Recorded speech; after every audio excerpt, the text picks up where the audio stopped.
We have already discussed in the previous chapters that motion of a body depends upon how the mass is distributed within the body.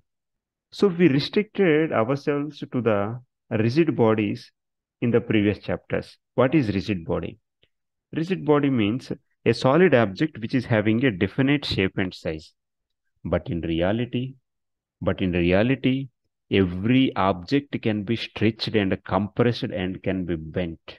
If you take a rigid steel bar, it can be deformed, means its shape can be changed when we apply a sufficient large external force. This means the solid objects which we are saying rigid are not perfectly rigid. So a solid has a definite shape and size.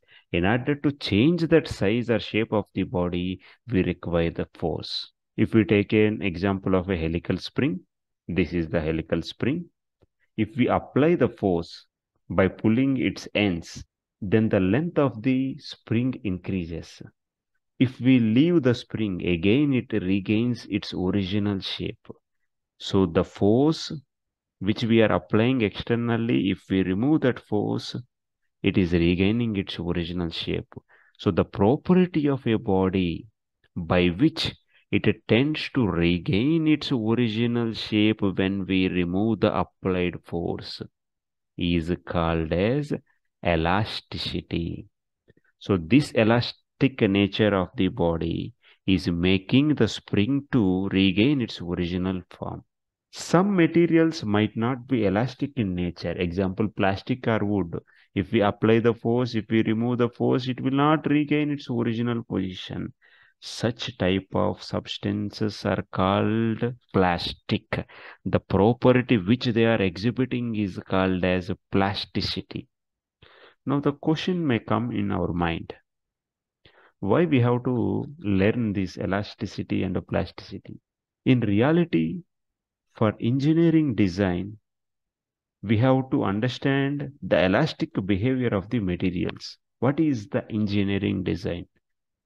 If an engineer wants to design a helicopter, if an engineer wants to design an aeroplane, bridge, or any automobile, or a artificial limb, then the engineer has to understand what is the elastic nature of the material.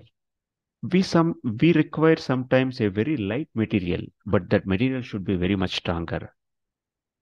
We do not expect the aeroplane to be heavy material. We have to use the heavy material because it might not fly in that case. We should use the light material, but it should be stronger.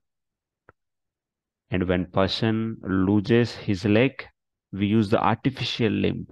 At that time, we do not expect the person to go with a heavier artificial limb.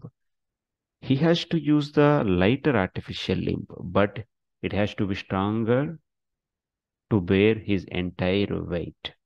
In all these cases, we mentioned the engineer should have the knowledge of the material.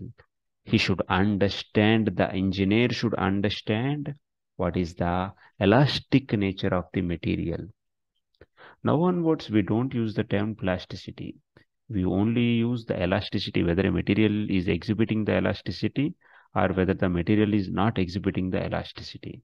So by the end of this chapter, we will answer how different materials exhibit different elastic properties.